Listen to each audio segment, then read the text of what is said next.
làm sao đấy, sợ không có chung này. Ôi.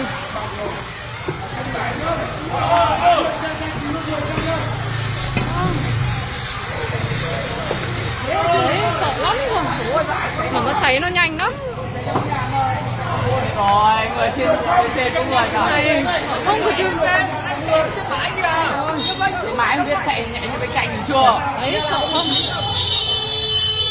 Đấy thằng Bi đấy, nhìn chưa? Nhìn chưa? Đấy, cháy thế này chạy, nhìn thấy chưa? Con nhìn thấy chưa?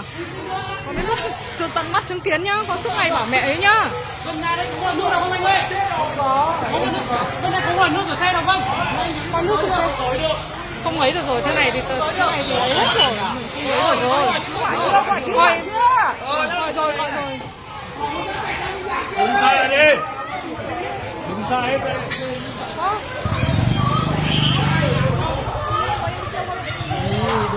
Bỏ lên hết ở trên tàu